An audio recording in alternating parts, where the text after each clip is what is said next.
Also, I guess this week turned out a little different than you planned at the beginning of it. What is this like for your UFC debut, media day, International Fight Week? I mean, this is pretty wild. Oh man, it's crazy. I, I think I'm in a dream right now. But at the same time, this is what I work for, and this is why I put in all the hard work. So at the same time, I'm excited too. But it's like, oh man, it's like a dream. Absolutely. How did it all come together? What was the sequence of events that this came together for you? Well, honestly, I was supposed to originally be on a Contender Series in August, and then a couple hours ago, I got a call saying that I have an opportunity to be on the main card fighting Bo Nickal. So I'm like, all right, let's go. I mean, it couldn't get no better than that. I mean, I don't have to wait, what I'm saying, straight in, into a debut fight versus one of the better guys, I guess, on the roster. So it's exciting. Like you said, everybody's trying to get here, right? When you get the opportunity, you're not going to turn it down. But it is against Bo Nickal, right? This mythical figure of Bo Nickal. I mean, did you have any conversation about that? Like, is this the right opportunity, or could we just hang around and wait for Contender Series? Oh, I didn't think twice about it. I was just like, let's go. You know what I'm saying? Either way, I'm gonna have to, get in and find somebody tough anyway. So why not do it now? You had a little bit of a layoff prior to this time, right? So what's been going on? Because it's, this was a big opportunity for you, but there's been some time in between fights. I wouldn't say it's a layoff because I was training still, but I wasn't signed at the time. Ever since I got signed, that's where we got the ball moving. So ever since I got signed, we got the ball moving. But I wouldn't consider it as a layoff. I would say more like preparation, you know what I'm saying? Like, training and then honing the skills, as I go. Last thing for me, coming into this, as you said, I mean, you're here. It's the dream, right? But how do you look at this? Is this a no-lose situation? Like, if it doesn't go your way, we just did what we could do? Or do you feel like, no, I got to go in there and do something? No, I'm coming in to put on a show. Winning this fight is mandatory for me. There's no slack or nothing like that. This is not just a fight just because it's on short notice. I'm coming to fight. You know what I'm saying? I'm coming to put on a show. I'm coming to utilize my opportunity and maximize it to the fullest. Over here. We've heard from, like, in the past, fighters that have taken these short notice fights that sometimes it's a blessing in disguise for them because they don't dwell on it for like months and weeks at a time, especially ahead of their UFC debut. I'm curious what camp you fall in. Like, would you have preferred, like, I'm sure you would have preferred a full camp, but in terms of your UFC debut on International Fight Week on a main card pay-per-view, is it a blessing in disguise that you don't have to just dwell on this for weeks? Actually, yes, it's a blessing in disguise because when I heard I was on a Contender, it was like way out, you know what I'm saying? And I'm still waiting. So it couldn't get any better than this, you know what I'm saying? 2 days notice. I mean, obviously I gotta do what I gotta do to, be ready. But 2 days notice is nothing to me because I'm used to, like, pretty much my whole amateur career is built off short notice fight. And my last fight that I took in Orlando, it was a short notice fight. I took that fight the day of the weigh-in. So short notice fight don't really shake me, you know what I'm saying? Because at the end of the day, it's an opponent, and we're gonna fight. Kind of going off of that, the UFC tends to like fighters that take these quick turnaround, these short notice fights. Are you going to be one of those guys, or are you going to be? Yeah, I'm going to be that guy. I'm going to be that guy to step in every time they need me. I'm curious, how much did you watch of Bo Nickal and his fight career and stuff? I saw him on a Contender Series. I know he was, he wasn't on my radar until a couple of days ago, but I know he's a good wrestler, Division I, I guess state champion. Undefeated in MMA, so am I, and he's just like another fighter like me. So I'm ready to go. I'm ready to tussle with this guy. Last one for me. On this same card, it's Robbie Lawler's last fight ever. So I'm curious, like, you obviously a fight fan. Do you have a favorite memory of Robbie's career, a favorite fight of his? When I just started watching MMA, Robbie Lawler, he fought Nick Diaz. That was a good fight. That was a good fight. He fought, it was a bloody one. He fought, I think, Roy McDonald. Yeah, that was a bloody one. So, and then he won the welterweight championship. So I know who Robbie Lawler is. Yeah, so for him to go out like this and for me to be on a platform like this with him retiring, I mean, couldn't get me no better than that. It's a dream come true. Val, in the back over here. Question for you. To your right. talking about the magnitude of this fight. It's your UFC debut. It's in International Fight Week. You're opening for the pay-per-view. All these things amount and start to stack up against one another. In your mind and in your preparation through the journey from where you started to where you are now, what do you think has built you and got you ready and poised for this moment? For my team, my coaches, from day one, my coach Julian always tell me, so when you get there, just be patient. When you get there, it's gonna be everything gonna be going fast. So you just gotta take it in and then stay calm and then take it as you go. Enjoy the moment. So that's what I'm doing right now. It's a lot, but I'm just taking it for what it is and enjoy the moment, and because this is my moment, I earned it, so I'm enjoying it and living to the fullest. But damn, I can't wait to Saturday night. Speaking of that moment, elaborate a little bit more on the story of where you were when you got the call for the move up from the Contender Series and everything on that.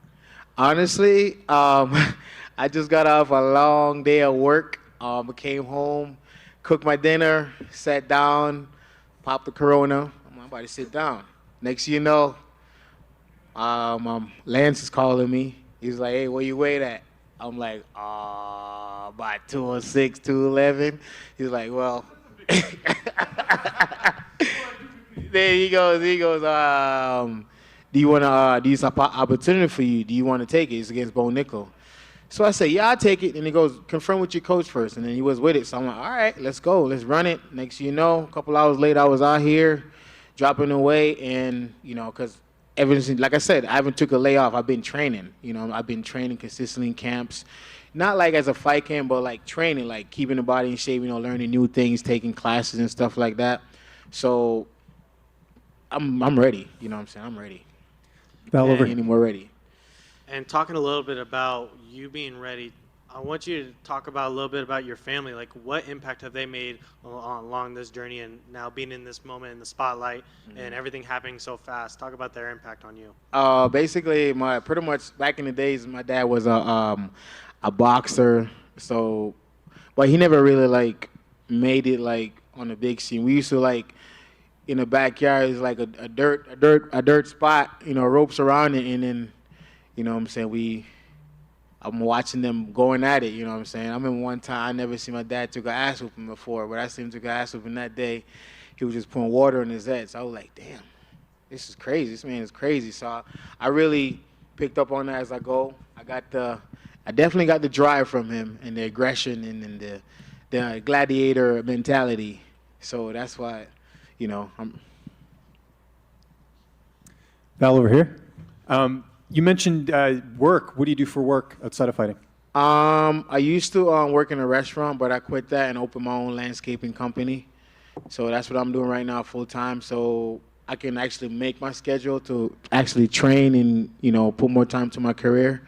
So that's what I do in the daytime. I go training, and when I get out of training, I go do landscaping, and I come home and do it every day, do it again. And with the getting called up to the UFC, does that change things for you in terms of work? Are you going to still keep doing that? Oh, no, that doesn't change anything for me. I have a crew back home taking care of everything. Being on this platform doesn't change anything. I still want to grow my business and, hire people in and, feed families and change life still. Ain't nothing changed. I'm just where I wanted to be. That's all. And I saw a lot of fighters on social media kind of giving you a shout out, like supporting you. I saw Ode Osborne, Chris Curtis. What does that mean to you to have so many other fighters kind of rooting for you this weekend? I mean, those guys are like family. You know what I'm saying? I have a relationship with those family. I train with those guys, been in the same spot with those guys. So we have a relationship, and I feel like we have a good connection, and those guys are really supportive. Ever since I came to Vegas, they've been really supportive, and that's really a big because, coming out here, you know what I'm saying, not from, this is not my hometown, what I'm saying? I'm just out here. Pretty much I'm in the big old ocean right now, you know what I'm saying? So that's really good to get those support from those guys. It means a lot. And just last one for me, I know you kind of talked a little bit about before, but you kind of feel like you're playing a bit with house money here. You get the call up, a lot of people counting you out. Bo's supposed to be this, phenom, and here you are looking to spoil the party. Talk a bit about that and just sort of the mentality going on. I'm definitely going to be the bad apple Saturday night. I'm definitely going to be that guy. I'm known for that. Pretty much, I'm known for ruining this guy's careers. Not career, but records and stuff. I'm known for that. I'm known for the upset, and I love being the underdog because I thrive off of that. You know what I'm saying? after the fight, I want people come up to me, hey, you good job, you know what I'm saying? You did a good job, you know, we was counting you out, you came through, you know what I'm saying? You did your thing, you know what I'm saying? I'm coming out there to show them that I'm a dog. They will see. Val, over here to your left in the back. On that same note, you know, just talking, I mean, plus 1,200 is about as big of an underdog as it gets in the UFC, man. Like, you know, how you feeling? Your first time up, stepping up, have the chance to play as big of a spoiler as it gets. I mean, 12 plus 1,200 don't mean nothing. That's what they predict. The UFC fight is not script. It's about to be live, so we'll see. Perfect. And then last question for you. In the gambling capital of the world, I got to ask you, you got a favorite roulette number or color? Blue. Over here, back here. How's it feel that, and by the way, because you mentioned that you took short notice fights throughout your career, is it because you've been in such a prominent division in the UFC with such a rich history with like the Anderson Silvas and the Chris Weidmans? Is that the reason why? Because you always have that talent in the back of your head that you're so comfortable saying, hey, yeah, my first fight, I'll take a Bo Nickal fight? I would say not really, but I'm the type of guy, like, once I start something, I'm consistent with it. You know what I'm saying? So being an MMA fighter, my whole 6 years of fighting, I've always been ready. You know what I'm saying? I've always been ready. Like, you call me, like, I'm ready. You know what I'm saying? My second amateur fight, I took a fight within, like, same thing, made weight, cut 20 pounds, you know, made weight and won that fight. You know what I'm saying? So it's all about the mindset. It's all about what you want. You know what I'm saying? It's all about how hungry you are. It's all about how bad you want it. You know what I'm saying? And it all comes down to, you know, excuses. I don't make excuses for myself. If I got to do it, I got to just do it, you know, and get it over with. So I feel like that's what makes me different. In your first fight, you could potentially shock the world and derail the Bo I'm gonna. Nickal hype train, and also have the most popular landscaping company in the world. I mean, you know, I'm gonna. win-win. I'm going to shock the world. Shock the world. Yes, sir. I'm going to look him in his eyes after that. I'm going to say, hey, thanks for the opportunity, but I'm the better man today. That's You know what I'm saying? I wanted more than you.